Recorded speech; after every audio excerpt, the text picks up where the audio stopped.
Коренът на всяко зло ли са парите? На тази тема ще си говорим в днескашното предаване. Продължаваме поредицата с видеа от поредицата Създатели или консуматори, в които видеа обсъждаме различни теми, засегнати в книгата.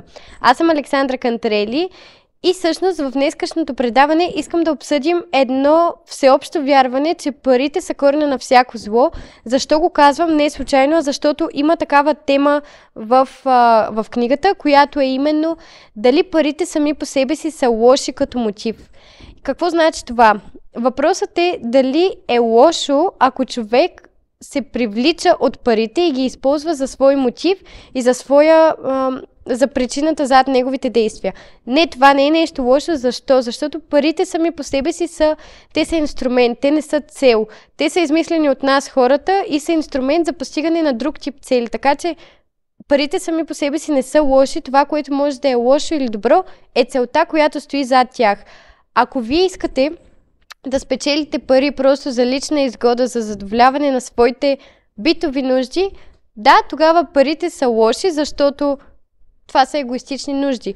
Ако искате обаче да направите света по-добър, ако искате да направите проект, който помага на младите да се реализират по-успешно, тогава парите не са лоши сами по себе си като мотив. Ако искате да използвате парите, за да изграждате имидж и да привличате внимание с някакви пошли неща, тогава парите са лоши като мотив.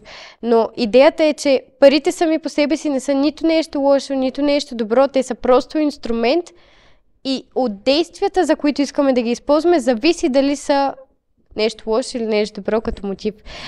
Така че парите не са лоши като стремеж. Важно е да поставим правилна стойностна цел зад тях и тази стойностна цел да бъде насочена върху това да мислим като създатели и да бъдем в полза на света и на обществото.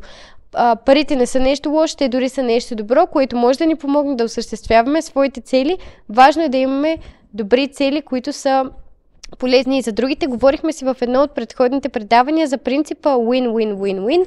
Тоест, когато искаме ние да спечелим пари, ние да изкараме пари, трябва да мислим как през това време, чрез начина по който ще изкараме тези пари, ние ще помогнем на всички други замесени в процеса също да печелят, на нашите служители, на нашите доставчици, на нашите клиенти, на обществото като цяло, дори то да не е пряко замесено в нашия бизнес. Бизнес, който е в ущърб на обществото и под някаква форма вреди, не просто, че не помага, а дори вреди, не би трябвало изобщо да се прави, защото сега на тази тема ще говорим в едно цяло друго предаване, защото е много стойностен въпрос, но каква е като цяло целта зад един бизнес? Много хора на световно ниво при това твърдят, че целта на един бизнес е просто да изкарва пари за своите собственици и акционери, но аз крайно не съм съгласна с това и това се потвърждава в последно време от хора на световно ниво, от някои от най-богатите хора в света, които обръщат концепцията за капитализъм в посока на това, че трябва да бъде малко по-социално насочено. И да, бизнесът естествено трябва да прави пари. Това е дефиницията на бизнеса. Той не е благотворителност, той не се захранва от облаците. Естествено, той трябва да се самоиздържа и да продължава да функционира и да печели, но целта на бизнеса не трябва да бъде правенето на пари. Правенето на пари е задължително заложено условие в дефиницията на бизнес, а неговата цел е да прави обществото по-добро. Така трябва да мисли всеки един от вас относно парите. Те не трябва да бъдат цел като самоцел, трябва да бъдат средство, чрез което да постигаме някакви по-висши стремежи, като това да помагаме на обществото и да го правим по-добро. В края на краищата имайте предвид, че колкото и пари да имате на този свят, дори да си купите всяко нещо, за което мечтаете, никога няма да постигнете истинско щастие, ако не правите нещо по-стойностно, което носи полза не просто за вас, а за много по-широк кръг от хора. Така че мислете в посока създателство и как можете вие да бъдете по-успешни, по-щастливи, като създавате, като помагате на другите да печелят. Повярвайте ми, това ще ви направи в дългосрочен план щастливи, ще ви направи устойчиво успешни и ще осмисли вашия живот. В книгата Създатели или консуматори това е описано в дълбочина. Дадени са съпоставки и примери на световно известни и признати личности, сред които Стив Джобс, Хенри Форд, Алберт Айнщайн и много други, които твърдят същото нещо. Аз не измислям нищо ново, просто се качвам на раменете на великаните и описвам идеите, които гениални и световно признати хора в този свят са изразили.